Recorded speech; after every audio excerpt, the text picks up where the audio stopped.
Again, I am Tony MacDonald, the director of the Urban Coast Institute, and it is, again, a real pleasure to be here this morning. It is really amazing to me that this is the 15th annual event, annual symposium. So, and the time has passed. The time has passed so quickly because there is a lot of work to do, and there's a lot of work that's being done by folks in the room and by our panelists today. So we really have an exciting program ahead of us. It's my job to do two important things. One, to tell you that the women's room is out to the left and the men's room is out to the right. Another is to really thank the sponsors for this program and the Ocean Champion Lunch that follows upstairs for those who have ticketed for that event. So very much want to thank Pringle, Quinn, and Enzano. That is Ken Pringle. He is the chair of our advisory committee. He is unfortunately away on travel today for being the gold events sponsor. Ken has been an incredible leader of my advisory committee and a supporter of UCI for many years.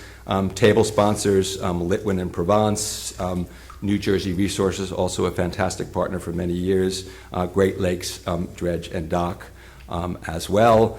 Again, we have the pleasure on our panel and at luncheon to acknowledge certain ocean champions for the work they've been doing. So thanks to Brinkerhoff Environmental Services, Paul G. Gaffney, Leslie Hitchner, and Nancy Washington for sponsoring the National Ocean Champion Award. Thank you very much to Nigerian Associates and also to the Rutgers Marine and Coastal. What are they now? The Marine and Coastal Department. Sciences. What is it? Department of Marine and Coastal Sciences. Department of Marine and Coastal Sciences for sponsoring the Regional Ocean Champion Awards. Thank you to PSE&G for their support for the State Ocean Champion. And our other sponsors include Gold Program sponsors, the American Association of Port Authorities, Bradley Campbell, also one of our awardees and speakers today.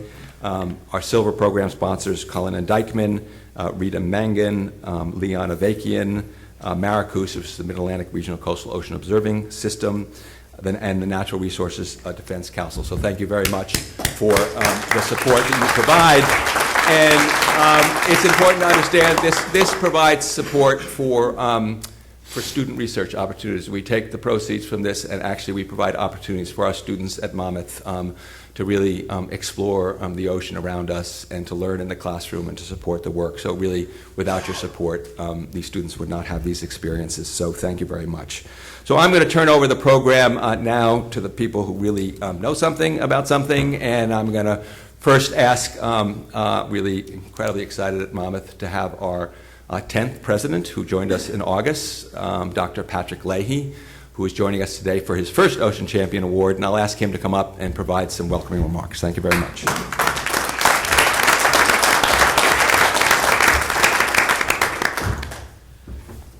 Good morning, everyone. Tony, I was a little nervous when you said you were going to turn it over to people who knew something about something, and then you turned it to me. So anyway, I want to thank you, Tony, for the introduction, but more importantly, in the company of all these fine people, I want to thank you for your unbelievable efforts leading the Urban Coast Institute. Join me in thanking Tony MacDonald for everything he does.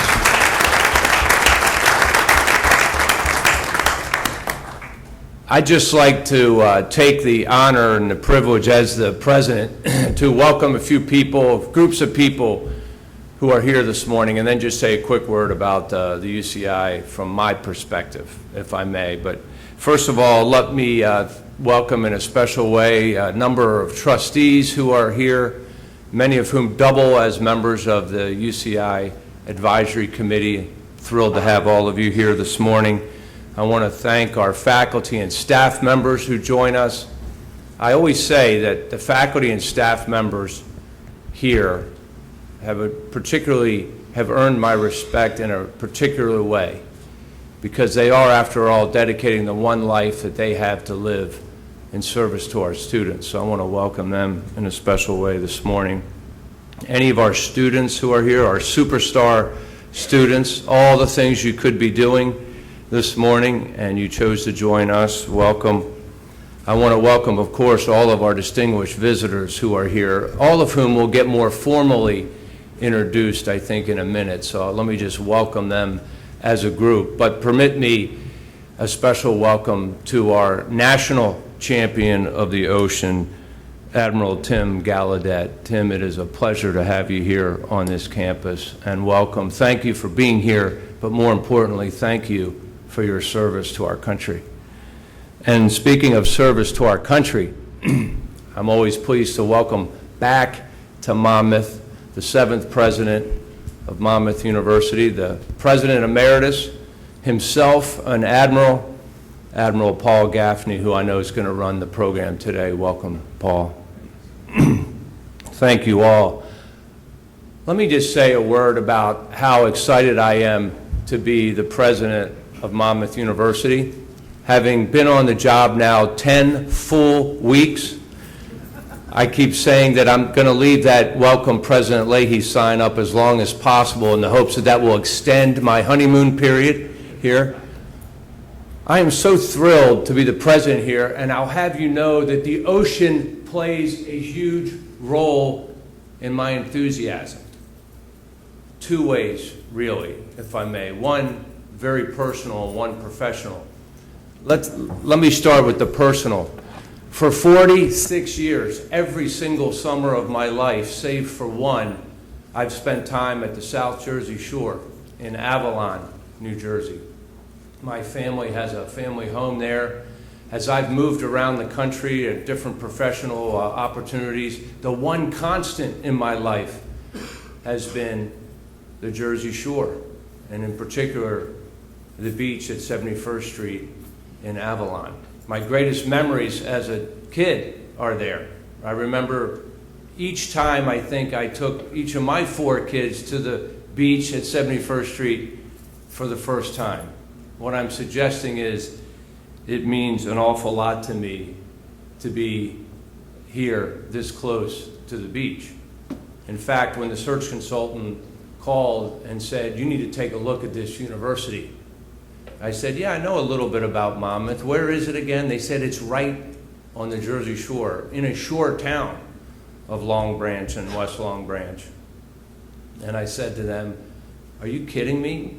You mean there's a place where I can continue to do the work that I love to do and do it on the Jersey Shore?" And they said, "Yes, there is." And I said, "I want to try to get into this." So my point is, from a very personal standpoint, the shore and the ocean is very important to me. But as I started looking at Monmouth University, I discovered this Urban Coast Institute. And I said to myself that this university and its location should be uniquely positioned to be studying coastal issues, ocean issues, shoreline issues. And I discovered in the Urban Coast Institute, due to the great wisdom and foresight of Paul Gaffney, that there was an institute, in fact, dedicated to this. I don't think it's overly dramatic to say that our oceans are facing the greatest threat maybe in their existence. I know that sounds overly dramatic. Recall that the oceans started forming on our planet 3.8 billion years ago. For me to say that right now they're under threat more than ever before is quite a statement. But if you think about it, never before have those oceans had to share this planet with 7.5 billion people. 7.5 billion people using those oceans like never before. 7.5 billion fishing those oceans like never before. I'm embarrassed to say 7.5 billion polluting those oceans like never before. So when I discovered that here at Monmouth there was an institute dedicated to trying to find solutions to those problems, and was an institute that was celebrating others who do the same, I decided I wanted to be a part of this. So I'm incredibly excited to be the president at Monmouth for the dual reasons, both personal and professional, and the ways in which the oceans play such an important role. As Tony mentioned, this will be my first symposium. It is the 15th in the history, And we have another great series of speakers for you to go with the series of speakers that we've had over our first decade and a half. But before we get into the program, I'd like to ask you to join me in remembering a special member of our Monmouth community who passed away in the past week or so, Dr. Robert Rechnitz. Most of you here knew Bob Rechnitz in a way that I never will have the privilege. I never had a chance to meet him. But of course, I know of his incredible legacy here at Monmouth. Not only buildings named in his honor to recognize his philanthropy, not only chairs here at the UCI funded in his name to remember his incredible legacy, but I hope we won't forget the 30-some years he spent in the classroom. The American writer Henry Adams said, "A teacher affects eternity. He or she never knows where his or her influence stops." So I'd like to ask you to join me in just a moment of silence to remember before our symposium this year the incredible life of the philanthropist, humanitarian, and teacher, Dr. Robert Rechnitz.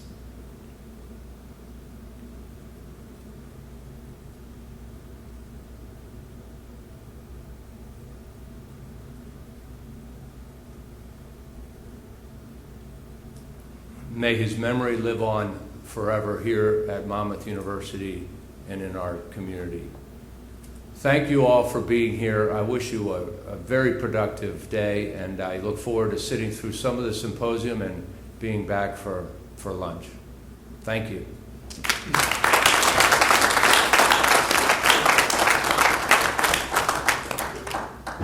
Before we start the program, I'm going to ask Admiral Gaffney, but I will also ask your indulgence for a minute to build on what President Leahy said is, again, the incredibly generous support and friendship of Bob and Joan Rechnitz. They are really extraordinary people, so lists of accomplishments do not do anything compared to spending an evening with them, which really you will remember for your own lifetime. So I did want to extend my personal thanks and point out that when Bob and Joan stepped up to help support the UCI, and it's one of several things they've done for us, I sent Bob, because he was always a teacher, really, first and foremost. And I found myself at my ripe, not necessarily old age, of always wanting to impress him, and always wanting to share ideas with him, and always pick his brains about things. I mean, that is a gift that really only teachers have, and he really had that gift, and anybody who knows him knows that,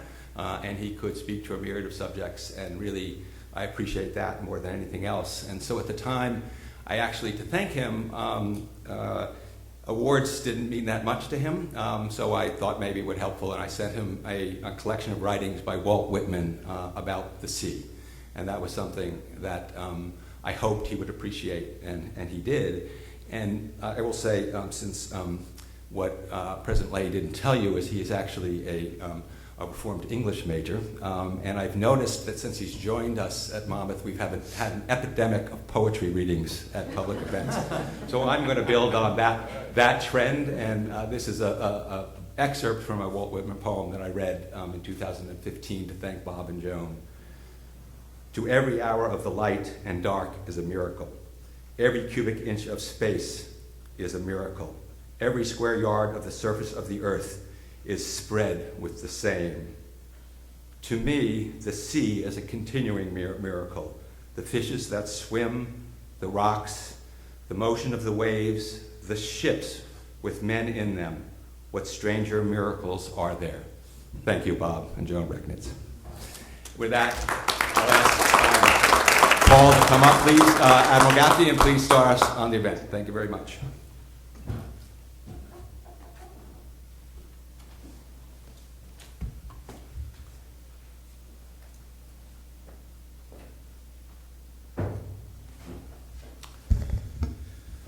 Thank you, Mr. President, and welcome aboard, sir.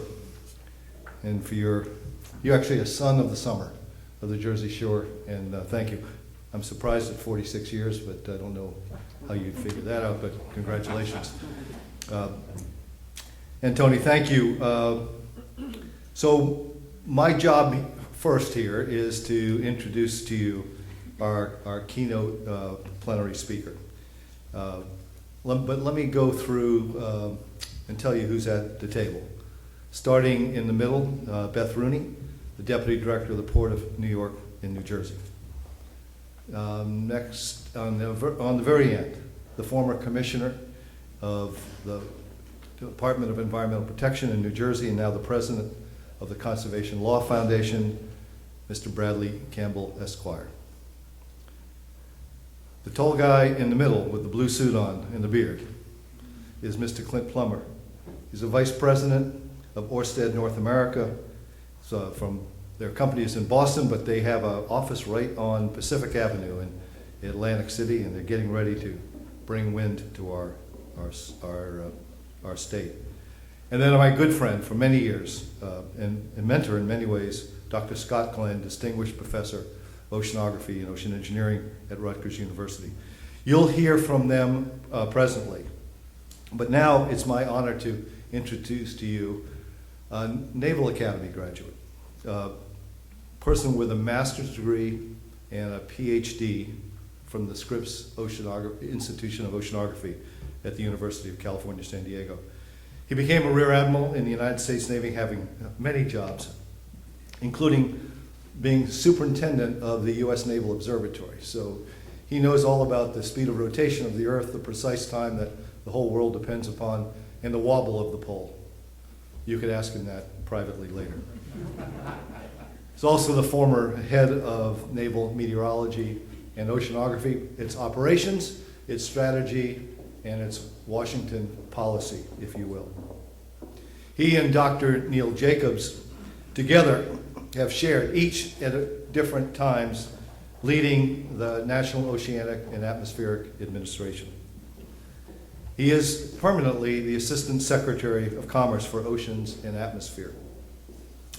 And I'll tell you as a sort of a personal thing that I've known Tim Gallaudet for, well, over 20 years. But he's 20 years behind me, actually 21 years behind me. I think we both went to the Naval Academy, but 20 years passed and I've watched his career. He's almost always been a subordinate of mine until the last 3 years when he went zooming by. And so he's a doctor, he's an admiral, he's been a commanding officer, a commander, a task force commander, the oceanographer of the Navy, the navigator of the Navy, the administrator of NOAA, and now he wears the title for life, the Honorable Tim Gallaudet. Tim, please join us.